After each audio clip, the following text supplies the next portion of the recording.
Hello everyone, कैसे हो आप सभी लोग। आई होप आप बहुत अच्छे होंगे और अच्छे से तैयारी भी चल रही होगी। सो आज हम करने वाले हैं मंथली एमसीक्यू सीरीज का part 16 for the month of दिसंबर। अगर आपने इसका प्रीवियस पार्ट नहीं देखा है तो आई बटन पे आप देख सकते हैं। यहाँ पे आपका जो है लिंक मिल जाएगा, इस पर क्लिक करके आप जो है प्रीवियस वीडियो देख सकते हैं। और इस लेक्चर का जो पीडीएफ है वो एज यूजुअल आपको हमारे टेलीग्राम चैनल पर मिल जाएगा, जिसका लिंक डिस्क्रिप्शन बॉक्स में दिया हुआ है। तो चलिए जल्दी से स्टार्ट करेंगे आज का लेक्चर। फर्स्ट आपका क्वेश्चन है, name the mobile app that was recently launched by Indian railways to enhance passenger safety by improving the training of a frontline safety person. तो आंसर आपका हो जाएगा, इस ऐप का नाम है संरक्षा। ठीक है, क्या नाम है? संरक्षा, जिसको लॉन्च किया है इंडियन रेलवेज ने एनहांस करने के लिए, बूस्ट करने के लिए पैसेंजर सेफ्टी को। ठीक है, नाउ जो ये ऐप है इसे डिजाइन किया गया है दिलीप सिंह द्वारा, जो इंडियन रेलवे के ट्रैफिक सर्विस ऑफिसर हैं। और इनिशियली जो संरक्षण ऐप है इसका पायलट प्रोजेक्ट आपका चलाया गया था नागपुर डिवीजन ऑफ महाराष्ट्र में, एंड फर्दर इसको अब इसके सक्सेसफुल होने के बाद 16 डिवीजन में इसको एक्सपैंड किया गया है। फाइन। ऐसा क्वेश्चन है, on which day we observe the first ever world meditation day. तो 21 दिसंबर को हमने ऑब्जर्व किया है पहला वर्ल्ड मेडिटेशन डे। ठीक है, recently in month of November जो यूनाइटेड नेशन जनरल असेंबली है, इन्होंने एक रेजोल्यूशन पास किया और डिक्लेयर किया कि 21 दिसंबर को हर साल वर्ल्ड मेडिटेशन डे ऑब्जर्व किया जाएगा। और इस रेजोल्यूशन को, इस डिक्लेरेशन को स्पॉन्सर किया था 6 कंट्रीज ने में, जिसमें इंडिया, श्रीलंका, नेपाल जैसी कंट्रीज आपकी शामिल है। ठीक है, नाउ 2024 का थीम क्या था? It was meditation for global piece and harmony. And एक इवेंट यहाँ पे होस्ट हुआ था यूनाइटेड नेशन के हेडक्वार्टर में, न्यूयॉर्क में ये आपका इवेंट हुआ था, जिसे होस्ट किया था इंडियाज परमानेंट मिशन ने।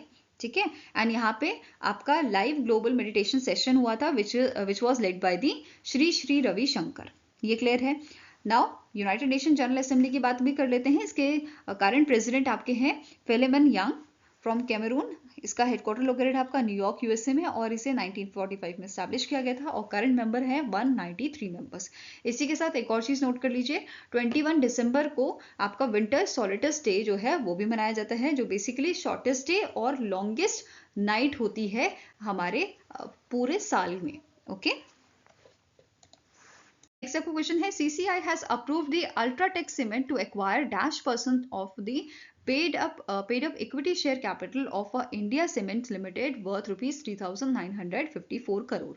तो CCI ने अप्रूव किया है अल्ट्राटेक सीमेंट को कि ये एक्वायर करेंगे 32.72% of stakes paid up equity share capital of India cement.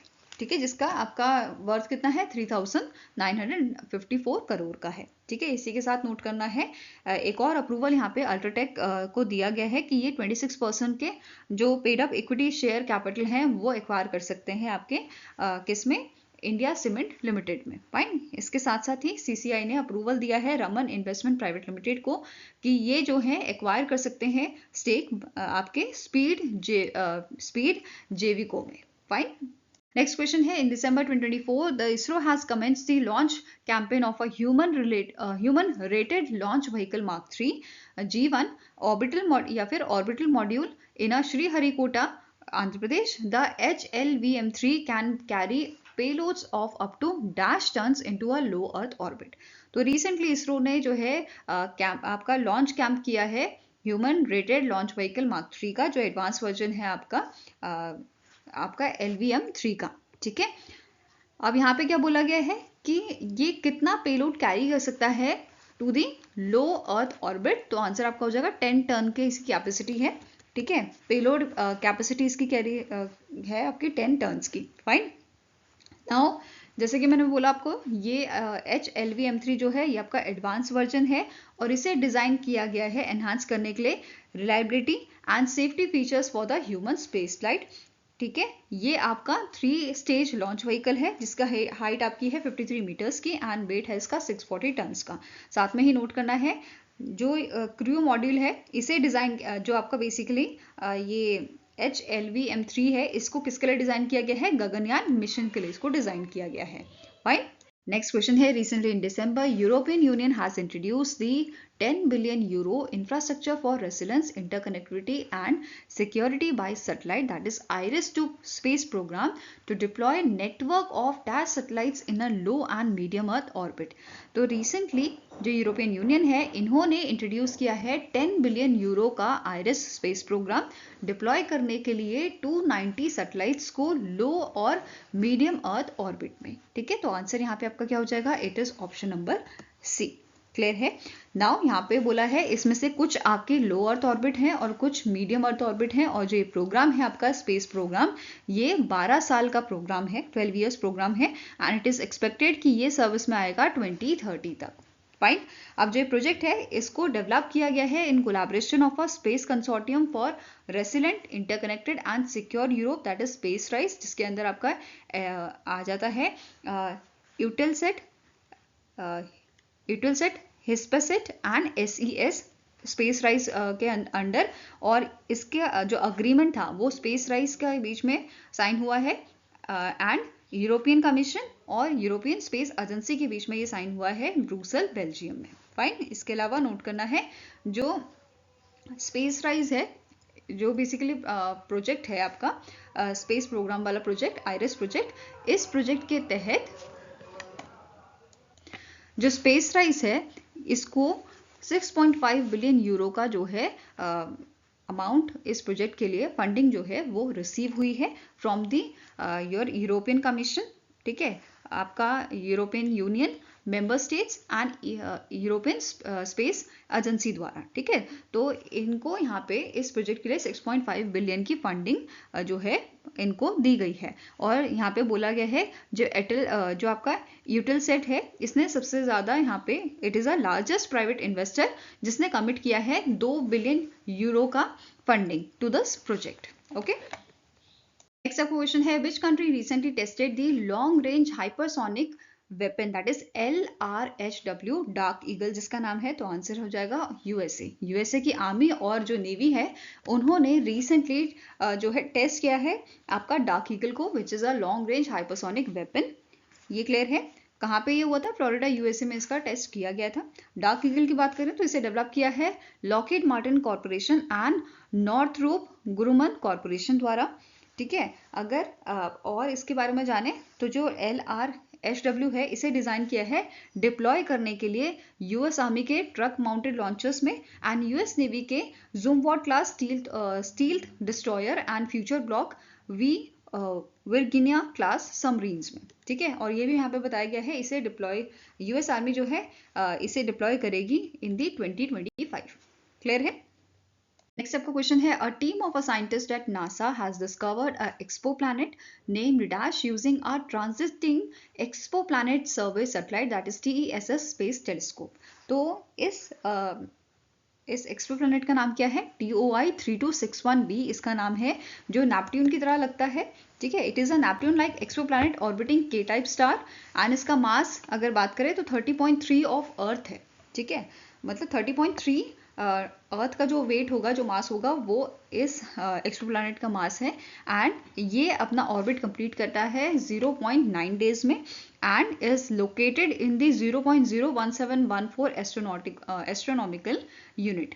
Okay, इसके अलावा इसके बारे में अगर और जाने तो ये आपका हॉट नेपट्यून क्लास से बिलोंग करता है and it is same size as of it has the same size as of Neptune. ठीक है, एंड हैज अ डेंसिटी जो है वो नेपट्यून के डबल है, twice the density of a Neptune and year on TOI 3261b last for only 21 hours.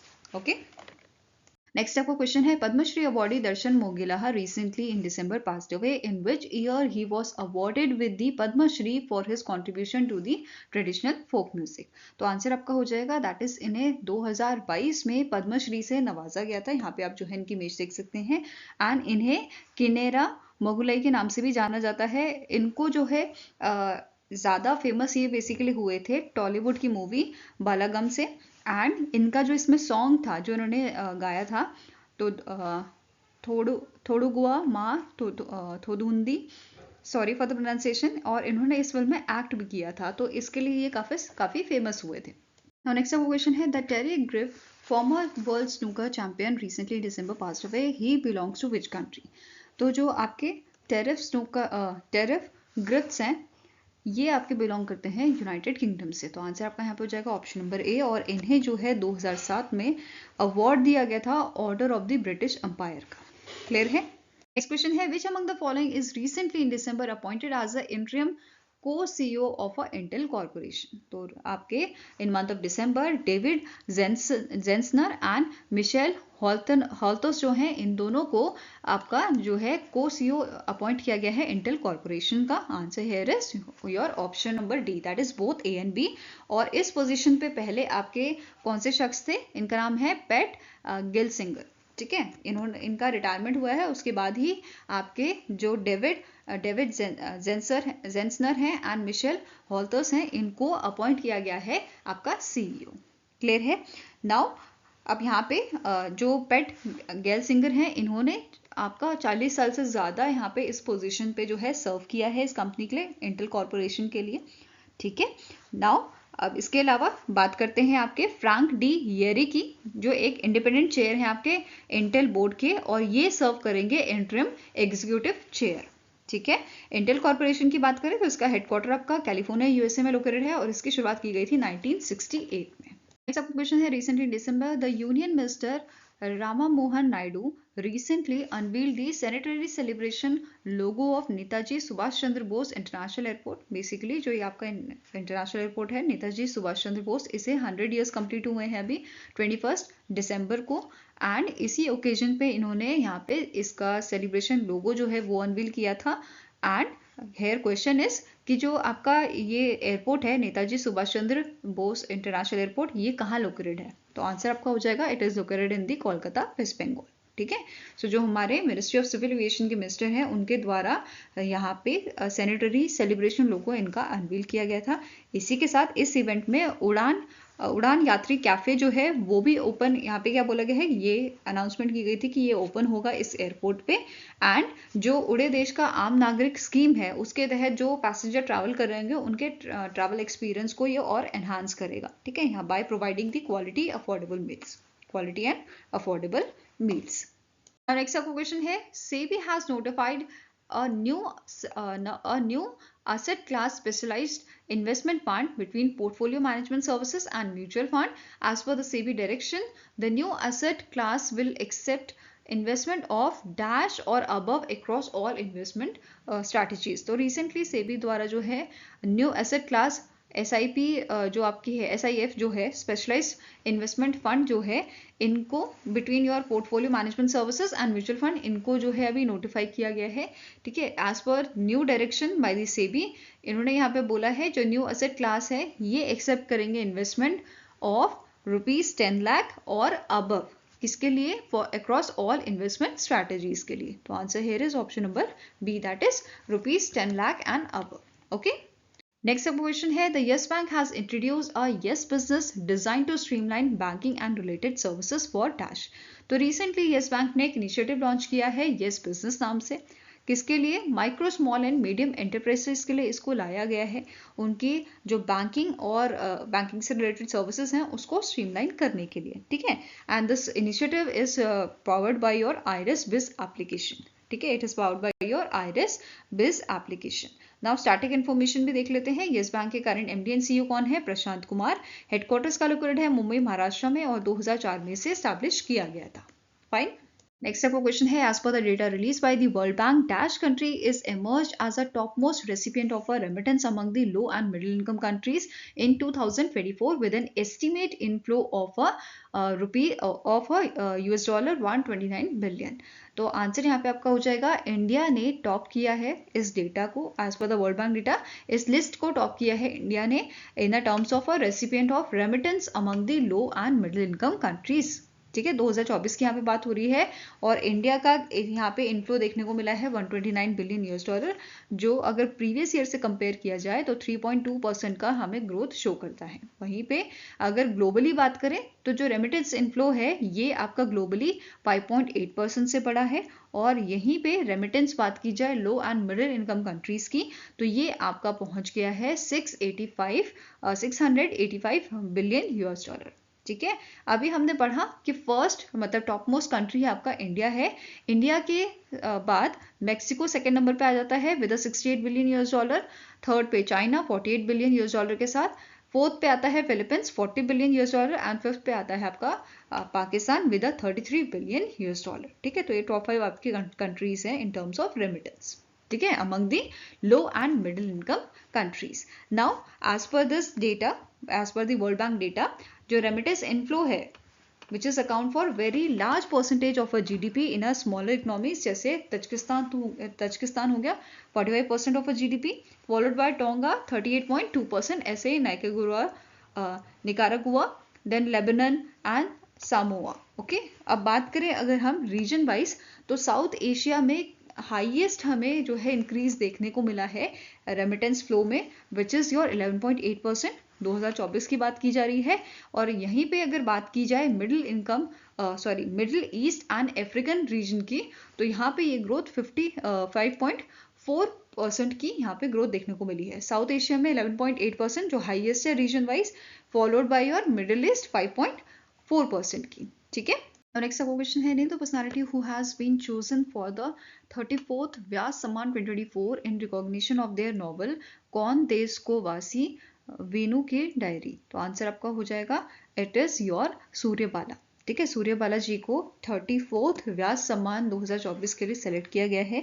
And इनकी जो novel है जो 2018 में पब्लिश हुई है कौन देश को वासी, इसके लिए इनको यहाँ पे सेलेक्ट किया गया है।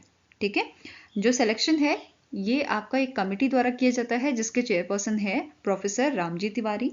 एंड अगर बात करें व्यास सम्मान अवार्ड की, तो ये प्रेजेंट किया जाता है के बिरला फाउंडेशन द्वारा।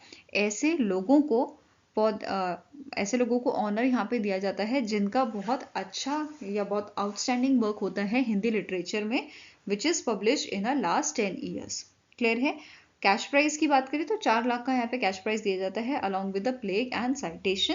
और प्रीवियस एडिशन की बात की जाए तो ये किसने जीता था, 2000 आपका जो प्रीवियस एडिशन था 33rd एडिशन। ठीक है, इसको जीता था पुष्पा भारती जी ने। पुष्पा भारती इनका नाम है, और इनकी बुक के लिए यादें यादें और यादें के लिए। ओके, Now next आपका क्वेश्चन है, name the personality who were honoured with the knighthood and damehood by the King Charles III for their contribution to the film industry. तो इनमें से कौन से पर्सनालिटीज हैं जिनको ये अवार्ड दिया गया है नाइटहुड और डेमहुड का। तो आंसर आपका हो जाएगा क्रिस्टोफर नॉलन जो है इनको नाइटहुड का ऑनर दिया गया है। एमा थॉमस जो है इनको डेमहुड का ऑनर दिया गया है। और इस ऑनर के बाद क्रिस्टोफर नॉलन अपने नाम के आगे सर यूज कर सकते हैं एंड एमा थॉमस अपने नाम के आगे डेम यूज कर सकती हैं। तो आंसर आपका यहाँ पे हो जाएगा ऑप्शन नंबर बी। और ये अवार्ड सेरेमनी जो थी वो आपकी हेल्ड हुई थी Buckingham palace which is located in the London UK. Now Christopher Nolan जो है ये आपके डायरेक्टर हैं ओपनहाइमर के, जिस मूवी को ऑस्कर मिला है। ठीक है, एंड जो क्रिस्टोफर नॉलन जो है इनको बेस्ट डायरेक्टर के लिए, best director for the film Oppenheimer, इनको पहला ऑस्कर इन्होंने जो है जीता है। ठीक है, इसी के अलावा एमा थॉमस की बात करें तो ये पहली ब्रिटिश फीमेल प्रोड्यूसर हैं जिनको ऑस्कर मिला है। ठीक है, for the best picture Oppenheimer. Okay, next आपको क्वेश्चन है, recently in December the International Federation of Pharmaceutical Manufacturer and Association, that is IFPMA, has appointed Dr. Thomas Sechnecker as its president. Where is the headquarter of IFPMA located? तो recently जो International Federation of Pharmaceutical Manufacturer and Association है इन्होंने अपने president जो हैं वो appoint किए हैं। अब क्वेश्चन here is कि जो ये ऑर्गेनाइजेशन है इसका हेडक्वार्टर कहाँ लोकेटेड है। तो it is located in the Geneva Switzerland. ठीक है, आंसर आपका हो जाएगा option number D, Geneva Switzerland में लोकेटेड है। और अगर हम बात करें थॉमस सेचनेकर की, तो ये आपके सीईओ है रोशे ग्रुप के, एंड इन्हें रिसेंटली प्रेसिडेंट बनाया गया है international federation of pharmaceutical manufacturer and association का, जिन्होंने इस टर्म से इस पोस्ट पे आने से पहले 2 साल एज अ वाइस प्रेसिडेंट इस ऑर्गेनाइजेशन में सर्व किया है। फाइन, अब ये वाइस प्रेसिडेंट थे तो इनकी जगह वाइस प्रेसिडेंट नए अपॉइंट किए गए हैं जिनका नाम है रॉब डेविस, जो सीईओ हैं आपके एमएसटी के। क्लियर है। नाउ एक और चीज जो रह गई है, थॉमस सेचनेकर जो है इन्होंने रिप्लेस किसे किया है एज ए प्रेसिडेंट, अल्बर्ट बोरलागो। ठीक है, जो चेयरमैन एंड सीईओ है आपके फाइजर के। फाइजर का नाम तो आपने सुना ही है ना। नेक्स्ट आपका क्वेश्चन है, which company recently in December partnered with the Kongsberg maritime, जो नॉर्वे बेस्ड कंपनी है, to supply advance replenishment at sea, that is RAS equipment पहुंचा सके, सप्लाई कर सके to the Indian army's fleet of 5 fleet support ship. तो answer आपका हो जाएगा दैट इज, ये पार्टनरशिप हुई है हिंदुस्तान शिपयार्ड लिमिटेड के साथ। ठीक है, अब यहाँ पे हिंदुस्तान शिपयार्ड लिमिटेड के साथ जो है एक अग्रीमेंट साइन हुआ था। किसका अग्रीमेंट साइन हुआ था? मिनिस्ट्री ऑफ डिफेंस का एक अग्रीमेंट साइन हुआ था 2023 में। किस चीज के लिए? कि जो हिंदुस्तान शिपयार्ड लिमिटेड है वो इंडियन नेवी के लिए 5 फ्लीट सपोर्ट शिप जो है वो तैयार करेगी। ठीक है, जिसका अमाउंट आपका था 19,000 करोड़ का। और ये जो फ्लीट शिप है इसका काम क्या रहेगा? ये जो आपके शिप्स है इंडियन नेवी की, उनको fuel, water, ammunition and stores जो भी होंगे ये सब उनको प्रोवाइड करेगी, ताकि उनको बार बार हार्बर पे ना जाना पड़े। ठीक है, तो अब इसी चीज के लिए जो एडवांस इक्विपमेंट है वो उसके लिए डील साइन हुई है हिंदुस्तान शिपयार्ड लिमिटेड की इस कोंग्सबर्ग मैरीटाइम ऑर्गेनाइजेशन के साथ। नाउ स्टैटिक इन्फॉर्मेशन देख लेते हैं हिंदुस्तान शिपयार्ड लिमिटेड की। इसके CMD करंटली हेमंत खत्री है। हेडक्वार्टर लोकेटेड है विशाखापट्टनम में और इसे 1941 में स्टैब्लिश किया गया था। ठीक है, नेक्स्ट आपका क्वेश्चन है, the Agnikul Cosmos private limited recently in December received the support from the ministry of science and technology to develop and commercialise the Agnibaan, जो एक कस्टमाइजेबल 2 स्टेज लॉन्च व्हीकल है। तो recently Agnikul Cosmos private limited को support मिला है ministry of science and technology की तरफ से कि वो डेवलप करें कस्टमाइजेबल अग्निबाण को। अब क्वेश्चन हियर इज, जो अग्निबाण है ये कितना पेलोड कैरी कर सकता है to the orbit at the 700 kilometre altitude? तो आंसर आपका हो जाएगा 300 kg का इसका जो है पेलोड कैपेसिटी है। फाइन, अब जो इनिशिएटिव है it was supported by the technology development board, जो एक स्टैट्यूटरी बॉडी है आपकी मिनिस्ट्री ऑफ साइंस के अंडर और department of science and technology के अंडर, जो आपका अगेन मिनिस्ट्री ऑफ साइंस के अंडर ही आता है। और इन्होंने फाइनेंशियल असिस्टेंस सैंक्शन किया है for the development and commercialisation of a modular configurable launch vehicle for 100 kg payload. ठीक है, नाउ स्टैटिक इन्फॉर्मेशन भी कवर कर लेते हैं। जो अग्निकुल कॉस्मोसिस है इसकी शुरुआत 2017 में की गई थी। करंट CEO इसके हैं श्रीनाथ रविचंद्रन। हेडक्वार्टर लोकेटेड आपका चेन्नई तमिलनाडु में। Okay, now next is name the country that has won under 19 women's Asia cup 2024, जो आपका कुआलालंपुर मलेशिया में हुआ है। तो आंसर हियर इज, इंडिया ने इसे जीता है और इंडिया ने फाइनल मैच में डिफीट किया था बांग्लादेश को। क्लियर है, ये जो आपका टूर्नामेंट था इसे किसने कंडक्ट कराया है? एशियन क्रिकेट काउंसिल ने, और यहाँ पे होस्ट आपके थे Malaysia and Nepal. Okay, now it was the first edition ACC under 19 women's T20 Asia cup का। ठीक है, जो आपका बेयुमस ओवल इन कुआलालंपुर हुआ था, कुआलालंपुर मलेशिया में हुआ था, और इंडिया यहाँ पे जीता था, है ना। तो इंडिया यहाँ पे जीता था, और सेकेंड नंबर पे था आपका बांग्लादेश। ओके, देन आपका यहाँ पे इंडियन टीम को लीड कौन कर रहा था? इंडियन टीम के कैप्टन कौन थे? इनका नाम है निकी प्रसाद। बांग्लादेश के कैप्टन कौन थे? सुमैया अख्तर। फाइन, अब यहाँ पे अवार्ड्स की बात कर लेते हैं। प्लेयर ऑफ द मैच यहाँ पे दिया गया था गोंगड़ी त्रिशा को। ठीक है, प्लेयर ऑफ द सीरीज भी इन्हीं के नाम था, और मोस्ट रन्स वो भी इन्हीं के ही नाम है। मोस्ट विकेट्स की बात करें तो ये आपका अवार्ड दिया गया है आयुषी शुक्ला को, जिन्होंने 10 विकेट्स लिए थे। ठीक है, नाउ अब इस एशिया कप में, जो विमेंस एशिया कप था, इसमें कितनी टीम ने यहाँ पे जो है शामिल हुई थी? 6 टीम थी आपकी, बांग्लादेश, इंडिया, पाकिस्तान, श्रीलंका और मलेशिया और नेपाल से। क्लियर है। नाउ नेक्स्ट आपका है, इन month of November KV Raman जो है इनकी डेथ हुई थी। KV रामन जो आपके आर्कियोलॉजिस्ट थे। ठीक है, and he was a former professor of the ancient history and archaeology in the university of Madras, जिनका नवंबर में जो है डेथ हुआ था, और इन्होंने आर्कियोलॉजी सर्वे ऑफ इंडिया में भी जो है कुछ टाइम सर्व किया था। फाइन, इसके अलावा नोट करना है जो इनके आपके एक्सेप्शनल कंट्रीब्यूशन थे, उनकी वजह से इनको जो है प्रेस्टिजियस अवार्ड्स भी यहाँ पे दिए गए हैं, जैसे यूनेस्को रीजनल एजुकेशन अवार्ड इनको दिया गया था, एंड इन्हें रिकॉग्नाइज किया गया था as a senior fellow of the association of a commonwealth universities in the UK। Fine, now next बात करेंगे नेशनल और इंटरनेशनल डेज की। तो इंटरनेशनल ह्यूमन सॉलिडेरिटी डे जो है ये आपका इन मंथ ऑफ दिसंबर 20 दिसंबर को जो है ऑब्जर्व किया गया था। इसके अलावा नेक्स्ट आपका है वर्ल्ड बास्केटबॉल डे, इसे 21 दिसंबर को ऑब्जर्व किया जाता है, और इसका इस बार हमने 2024 में जो है सेकेंड एडिशन ऑब्जर्व किया था। नाउ बात करते हैं इंटरनेशनल बास्केटबॉल फेडरेशन की। तो इसके करंट प्रेसिडेंट है शेख सौद अली अल थानी। हेडक्वार्टर इसका लोकेटेड आपका मीस स्विट्जरलैंड में। इसकी शुरुआत की गई थी 1932 में और रिसेंटली जो टाइम मैगजीन है उन्होंने एथलीट ऑफ द ईयर यहाँ पे बनाया था केटलिन क्लार्क को, जो अमेरिकन बास्केटबॉल प्लेयर हैं। तो ये सारी चीज़ें आपको ध्यान में रखनी है। आई होप गाइस आपको ये वीडियो पसंद आया हो। पसंद आए तो लाइक एंड शेयर जरूर कीजिएगा और हमारे साथ जुड़ने के लिए हमारे चैनल को सब्सक्राइब कीजिएगा। अगर आपके कुछ सजेशन है तो आप हमें मेल कर सकते हो या आप हमें कमेंट सेक्शन में भी लिख सकते हो। तो मिलेंगे ऐसे ही नेक्स्ट वीडियो के साथ। Till then take care, have a nice day and all the best for your preparation.